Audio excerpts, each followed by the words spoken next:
ఈ లెవెల్లో ఉందండి. Good evening. Hello reaching. Good evening. Okay, మనం లెఫ్ట్ రైట్ కాదండి. We are smart innovative school parents. So అందరం ఇప్పుడు ఫుల్ జోష్ అనమాట. ఎట్లా good evening. Good evening. So nice, so nice. మనకి చాలామంది కొత్త పేరెంట్స్ ఉన్నారు. కొత్త పేరెంట్స్ అని ఇన్ ద సెన్స్ ఈ ఇయర్ జాయిన్ అయిన వాళ్ళు. పాత పేరెంట్స్ కూడా ఉన్నారు. మీన్స్ సార్ స్కూల్ పెట్టినప్పటి నుంచి రన్ అవుతున్న వాళ్ళు ఉన్నారు. చాలామంది విషయం తెలియదు ఏంటంటే హౌ యూ మే మేము ఎలా కలుసుకున్నాము. వన్ ఫైన్ డే హాస్పిటల్కి వచ్చారు సార్. వాళ్ళ ఫ్రెండ్తో కలిసి రావడం జరిగింది. వచ్చిన తర్వాత సార్ మాకు స్కూల్ ఉంది, వీ వాంట్ సైకాలజిస్ట్. మాకు మార్కులు కాదని ఇంపార్టెంట్, బిహేవియర్ అనేది చాలా నీట్గా ఉండాలి, పిల్లల్లో మంచి ప్రవర్తన రావాలి అని చెప్పి సార్ అడగడం జరిగింది. ఆయన రాకముందు కొన్ని మేనేజ్మెంట్స్ నేను కలవడం జరిగింది. ఆయన వచ్చి వెళ్ళిపోయిన తర్వాత నేషనల్ అండ్ ఇంటర్నేషనల్ స్కూల్స్ నన్ను కలవడం జరిగింది. అయితే వాళ్ళతో కాకుండా సార్తో ట్రావెల్ చేయడానికి రీజన్ ఏంటో చెప్తున్నాను. వాళ్ళకి ఫస్ట్ నేను అడిగిన క్వశ్చన్, సార్ మార్క్స్ అనేవి నా దృష్టిలో కాదు, మార్క్స్ అనేవి ఉండకూడదు, ర్యాంక్స్ అనేవి పిల్లల మధ్య ఉండకూడదు. ఇప్పుడు సార్ అనేవాళ్ళు, సార్ మా దాంట్లో గ్రేడింగ్ సిస్టమ్ తప్ప ర్యాంక్స్ లేవండి, మార్క్స్ మేము వేయమండి అని చెప్పారు. ఇప్పుడు స్కూల్స్లో వాడికి వచ్చినా రాకపోయినా కావాల్సిన టెస్టులు వేసేయడం, మార్కులు వేసేయడం జరుగుతుందండి. I don't like it. Sir మనం ప్రతి ఎగ్జామ్ని వీడియో తీస్తామండి. సో పేరెంట్కి తెలుస్తుంది ఏమని, టీచర్ ఎలా మార్క్స్ వేశారనేది వాళ్ళకి క్లారిటీ అనేది ఇవ్వడం జరుగుతుంది అని. అస్తమానం చదువులు అనడం నాకు నచ్చదండి. మరి మీ స్కూల్లో ఎలా ఉంటుందంటే, సార్ ఎప్పుడో గవర్నమెంట్ సెకండ్ సాటర్డే హాలిడే ప్రకటించింది. ఇప్పుడు ఈ మధ్య కాలంలో second and fourth or first and third అనేది హాలిడే ఇవ్వడం జరుగుతుంది. బట్ మన స్కూల్లో సాటర్డే సండే హాలిడే ఇవ్వడం జరిగిందండి. ఇన్ కేస్ ఫ్యూచర్లో పేరెంట్స్ కూడా టైం ఉన్నప్పుడు వాళ్ళతో స్పెండింగ్ ఉండాలి, బయటికి టూర్స్లో వెళ్ళాలి. లైక్ అమెరికన్ స్కూల్లో మనకి ఎలా అయితే కల్చర్ ఉంటుందో ఇక్కడ కూడా అలాంటివి డెవలప్ చేయాలని నా మోటో అండి. Very nice. సరే, ఇంతకు లాస్ట్ థింగ్ ఏంటి అంటే మరి పే అంతే కదా. ఆబ్వియస్గా మీకు చెప్తున్నాను, మీరు కనుక ఎక్కడైనా డాక్టర్ దగ్గరికి వెళ్తే ఆ 500 లేదా 300 3 డిజిట్ ఫిగర్ పే చేస్తారండి. హాస్పిటల్లో నా దగ్గర సెషన్ 1 అవర్ సెషన్ తీసుకుంటే మీరు 5 డిజిట్ ఫిగర్ పే చేయాలి. So how much he doesn't even care about it అండి. అది అసలు ఆయన కేర్ చేయలేదు. సార్ అవన్నీ మీకు ఏం కావాలంటే సార్ మీరు నా దగ్గర రావాలి, మా పిల్లలకి మీరు కావాలి, మీరు వచ్చి వాళ్ళతో స్పెండ్ చేయండి. కౌన్సిలింగ్స్ కావాలి, పేరెంట్స్ కౌన్సిలింగ్ కావాలి, టీచర్స్కి కౌన్సిలింగ్ కావాలి. ఒక కోఆర్డినేషన్తో ముందుకెళ్దాం అన్న ఏకైక వ్యక్తి, one and only person in all India who doesn't care about money but for the student is Harnath. ఇంకొక సెకండ్ థింగ్, చాలా మంది స్కూల్స్ పెట్టిన ఫస్ట్ ఇయర్కో సెకండ్ ఇయర్కో వచ్చిన ప్రాఫిట్స్ అని ఉంటాయి కదా, ప్రాఫిట్ కోసం పెడతారని మీకు కూడా తెలుసు. ఫస్ట్ థింగ్ ఎడ్యుకేషన్ కావాలి, స్టూడెంట్ కావాలి, దాన్ని బట్టి నాకు నేమ్ కావాలండి, మనీ కాదు ముందు అన్న వ్యక్తి. స్టిల్ మీకు అందరికీ తెలియంది, నాకు మాత్రమే కొంత ఫ్యూ పీపుల్ మాత్రమే తెలిసింది. ఆయన చాలా క్లోజ్గా ఉన్న వాళ్ళకి 5 ఇయర్స్ అవుతుంది కదండి. ఈ 5 ఇయర్స్లో వచ్చిన ప్రాఫిట్ సింగిల్ రూపీ ఆయన ఓన్ పాకెట్లోకి వెళ్ళి నేను ఎంతవరకు చూడాలి. వాట్ ఎవర్ కమ్స్, స్టూడెంట్కి ఏం పెడదామండి, స్టూడెంట్కి ఏం చేద్దామండి, లేకపోతే వేరేది ఏదైనా చేద్దామా, ఇంకో యాక్టివిటీ చేద్దామా, ఏదైనా ఇన్స్ట్రుమెంట్ తీసుకుందామా, ఇప్పటికీ కూడా not even single Penney. It's only possible only for mister Harnath. ఈ కౌన్సిలింగ్ సెషన్స్ అనేవి కూడా ఇంకొక రీజన్ నేను ఆయనతో వర్క్ చేయడానికి. ఒట్టి స్కూల్స్లో వచ్చేసి మాస్క్ ఒక 2 గంటలు గంట చెప్పడం చెప్తే మీరు ఏం చేస్తారు, సినిమా వెళ్ళగానే హీరో ఎఫెక్ట్ కానీ హీరోయిన్ ఎఫెక్ట్ కానీ మాట్లాడేనా ఎంతసేపు ఉంటుంది, 3 అవర్స్ ఉంటుందండి 90%. 3 డేస్ తర్వాత 10%కి తగ్గిపోతుంది. అలా మా పిల్లలకి అలా వద్దండి, కంటిన్యూస్గా కౌన్సిలింగ్స్ కావాలి. సరే మీరు షెడ్యూల్ అనేది డిస్టర్బ్ అవుతుంది కదంటే ప్రాబ్లం లేదు sir, behaviour first study next అన్న ఏకైక వ్యక్తి మొత్తం ఏపీ మొత్తంలో మల్టీ టాలెంట్తోనూ మల్టిపుల్ ఇంటెలిజెన్సెస్తోనూ ఇండియాలో సెకండ్ స్కూల్ మన స్మార్ట్ ఇండియా అమెరికన్ స్కూల్ అండి. So how much effort he's taking, teachers కూడా ఎంత జాగ్రత్తగా తీసుకోవాలి.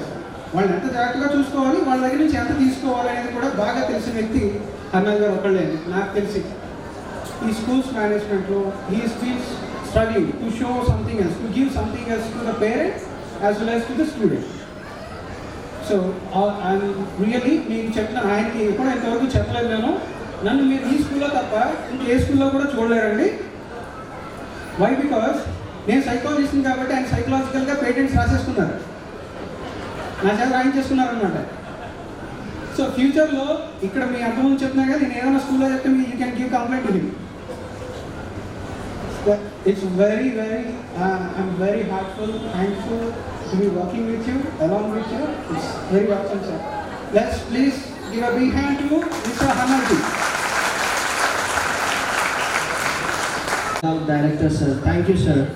Now, I call upon our beloved director, sir, Mr. Hananath Garu, to come forward and speak with us on this special day.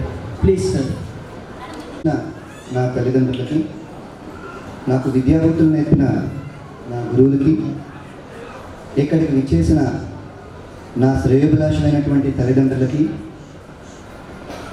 నా చిన్నారి పిల్లలందరికీ ఇదే నా స్వాగతం, సుస్వాగతం. మొట్టమొదటి విషయం నేను చెప్పదలుచుకున్నది, మాట్లాడినటువంటి ముగ్గురు కూడా నాకు చాలా చాలా ఆప్యాయత, వాళ్ళ మీద నాకు ఉండేటువంటి అభిమానం అంతా ఇంత కాదండి. వాళ్ళకి కూడా నా మీద అభిమానం ఉండడంతో వాళ్ళు ఏదో 4 మాటలు నా గురించి చెప్పారు, కానీ అందులో ఏది నిజం లేదండి. ఒక్క విషయం కూడా దాంట్లో నిజం లేదు. ఒకే ఒక్క విషయం నిజం ఏంటంటే, ముగ్గురు విషయాల్లో కూడా మొట్టమొదటిది శివాజీరావు గారి దగ్గర నేను చదువుకున్న విషయం నిజమండి. రెండవది చౌదరి గారి దగ్గర మెగా కాలేజీలో నేను అక్కడ పనిచేయడం నిజమండి. సైకాలజిస్ట్ మన ఎన్డి రామ్ గారి దగ్గరికి నేను వెళ్ళడము నిజమండి. ఇవి తప్ప వాళ్ళు నా మీద అభిమానంతో చెప్పినవన్నీ కూడా అబద్ధాలేనండి.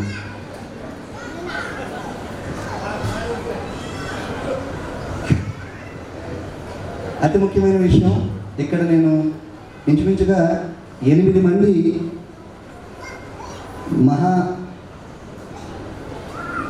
అంటే గొప్ప వాళ్ళందరినీ కూడా నేను ఇన్వైట్ చేయడం జరిగింది. వాళ్ళ తరఫున మీ అందరి సమక్షంలో ఇక్కడ నేను 8 మందిని పిలవడం జరిగితే అతిథుల్లో 2 ఉండడం జరిగింది. దానికి చిన్న చిన్న కారణాలు ఏమైనప్పటికీ కూడా అబ్రహం గారు, మన ఈ జిల్లా విద్యాశాఖ అధికారి గారు, ఆయనకు ఉండేటువంటి ప్రెషర్ అంతా ఏం కలదండి. ఈ మధ్యన ఆయన విద్యాశాఖ అధికారి కింద ఆయన జస్ట్ ఒక 1 వీక్ అయిందండి ఆయన పదవులు స్వీకరించి. సో ఆ బిజీలో ఉన్నారు సారు. హర్నాథ్ గారు, నేను రాకపోవడానికి ముఖ్య కారణం నాకు ఉండేటువంటి బిజీ తప్ప వేరే ఏం కాదు అని చెప్పేసి అన్నారు. ఆ తర్వాత దిలీప్ కుమార్ గారు, రాజమండ్రి అర్బన్ స్కూల్స్ డిఐ గారు, సార్ కూడా ఇంచుమించుగా 1 మంత్ అయిందండి, 1 వీక్ అయిందండి. సార్ పరిస్థితి సేమ్. వీళ్ళిద్దరూ కూడా కొత్తగా వాళ్ళ పదవుల్లోకి రావడం చేతన వాళ్ళకు ఉండేటువంటి బిజీ స్కెడ్యూల్లో ఇవాళ మన మధ్యలో ఉండకుండా ఉండడం జరిగింది. ఆ తర్వాత స్పెషల్ గెస్ట్ శ్రీ అంజుబాబు గారు. ఈయన అమలాపురం వాస్తవ్యులు, అమలాపురంలో మదర్ తెరీసా స్కూల్ డైరెక్టర్. ఈయన మా స్కూల్స్కి అసోసియేషన్ ఉంటుంది అండి. ప్రతి వ్యాపారంలో ఉన్నవండి, ప్రతి సంఘంలో ఉన్నవండి ఒక సంస్థ అసోసియేషన్ ఎలా అయితే ఉంటుందో అలాగే మా స్కూల్స్కి కూడా ఒక అసోసియేషన్ ఉంది, అపుస్మా అనే అసోసియేషన్ ఉంది. ఈ అసోసియేషన్కి గాను ఈస్ట్ గోదావరి మొత్తానికి ఆయన ప్రెసిడెంట్ అనమాట. సో ఆయన, అలాగే శ్రీ బాపన్న నాయుడు గారు, ఈయన మా అదే అపుస్మాకి స్టేట్ వైస్ ప్రెసిడెంట్గా పదవిలో ఉన్నారు. ఈయన అమలాపురం, ఈయన విద్యానిధి ఎడ్యుకేషన్ ఇన్స్టిట్యూషన్స్ చైర్మన్ అండి. సో వీళ్ళిద్దరూ కూడా రాజమండ్రిలోనే ఉన్నారు. బహుశా ఇప్పుడప్పుడు వస్తారు, కానీ వాళ్ళు ఎంత సహృదయవంతులు అంటే మేము రావడానికి కాస్త లేట్ అవుతుందండి, మీరు ఈ లోపు కార్యక్రమం కానిచ్చేసాయని చెప్పేసి చెప్పడం జరిగింది. ఆ తర్వాత 5వ గెస్ట్ ఏ బాలకృష్ణ సుందరి గారు, ప్రిప్స్ మేడం అని అందరికీ పరిచయం. ఆవిడ కూడా ఈరోజు వాళ్ళ స్కూల్లో నేషనల్ వైడ్లో కాంపిటీషన్స్ వాళ్ళ వెన్యూ కింద ఉండడం వలన సాయంత్రం దగ్గర దగ్గర 6-7 ఆ ప్రాంతం వరకు అక్కడే ఉండడం జరుగుతుంది. అది అయిన తర్వాత ఎంత వీలుంటే అంత త్వరగా నేను రావడం ప్రయత్నం చేస్తానండి అని అన్నారు. ఆ మిగతా వాళ్ళలో 2 మనకి ఇక్కడ ఉన్నారు. ఒక మురళీధర్ గారని, ఆయన ప్రగతి ఎడ్యుకేషనల్ ఇన్స్టిట్యూషన్స్ ఏవోగా సార్ పదోన్నతిలో ఉన్నారు. ఆయన అంటే నేను చెప్పకూడదు ఈ సభలో, అటువంటి పరిస్థితుల్లో ఉన్నారు, అందుకని రాలేకపోయారు. సో నేను వాళ్ళందరూ కూడా ఈ సభ మీద ఉన్నారని ఉద్దేశపూర్వకంగా భావిస్తూ వాళ్ళందరికీ నా నమస్సుమాంజలను తెలియజేస్తున్నాను. ఇక్కడ నేను ఒక చిన్న విషయం చెప్పాలండి. ఈరోజు 5 సంవత్సరాల నుంచి నేను ఇప్పటి వరకు ఎప్పుడు కూడా యాన్యువల్ డే సెలబ్రేషన్స్ చేయలేదు. నాతో పాటు ఫస్ట్ నుంచి ఉన్న పేరెంట్స్కి ఈ విషయం తెలుసు. నేను మొట్టమొదటిసారి స్కూల్ పెడుతున్నాను అని చెప్పగానే ఒక వ్యక్తి, నాకు బాగా పరిచయం ఉన్న వ్యక్తి, ఆయన సార్ నేను స్కూల్ పెడుతున్నానండి, ఇలా ఎక్కడా చెప్పలేదు, పేరు చెప్పలేదు, ఏం చేస్తున్నానో చెప్పలేదు, స్కూల్ పెడుతున్నానండి అని అనడంతో, సార్ అయితే మా అబ్బాయి మీ దగ్గర జాయిన్ చేస్తున్నానండి. నా ఫస్ట్ అడ్మిషన్, తర్వాత ఫీజు కట్టిన వాళ్ళు ఫస్ట్ అవ్వచ్చు, తర్వాత అవ్వచ్చు, నా ఫస్ట్ అడ్మిషన్ శ్రీ భద్రం గారు, వాళ్ళ అబ్బాయి ప్రజెంట్ ఇప్పుడు నా దగ్గర 4th క్లాస్ చదువుతున్నాడు. అబ్బాయి పేరు సంజయ్ అండి. సో నేను ఆయనకి నా జీవితాంతం కూడా రుణపడి ఉంటాను sir. Thank you sir, thank you very much. మీరు నా మీద చూపించినటువంటి మీ నమ్మకాన్ని ఎట్టి పరిస్థితులను సంవత్సరం నేను ఒమ్ము చేయకుండా అలాగే నిలబెట్టుకుంటానని ప్రయత్నం చేస్తానండి. Thank you sir.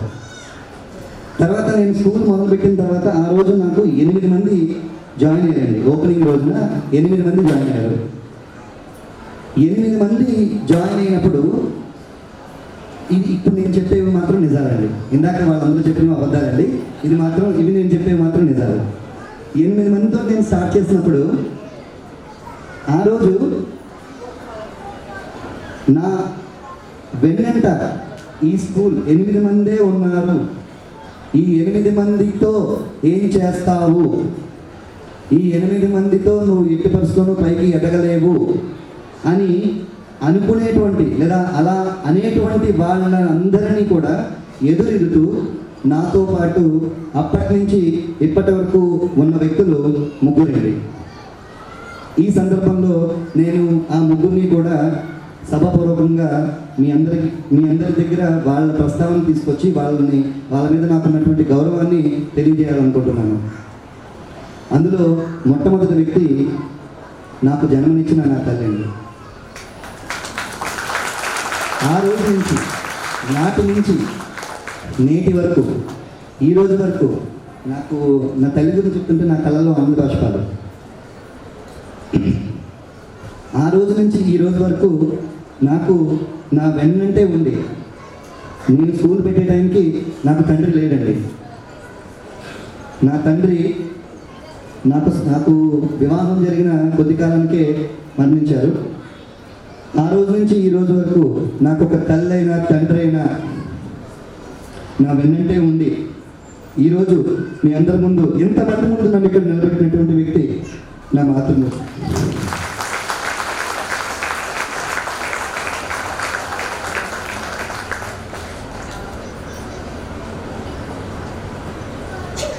సారీ, కొంచెం ఎమోషన్ అయింది. రెండో వ్యక్తి జీవితంలో నేనంటే ఏంటో తెలియకుండా కేవలం వాళ్ళ తల్లిదండ్రి చెప్పారు, వెళ్ళి అక్కడ కూర్చుంటాను, అతనే నీ భర్త, నా భర్త అని ఆ రోజు నుంచి అతను ఏం చెప్తే ఆయన అడుగుజాడల్లో నువ్వు నడవాలి, ఆయన వెన్నంటే నువ్వు ఉండాలి అని ఆ తల్లిదండ్రుల సంపర్కంలో పెరిగినటువంటి నా భార్య శ్రీమతి లావణ్య, తనకి కూడా నేను రుణపడి ఉన్నానండి.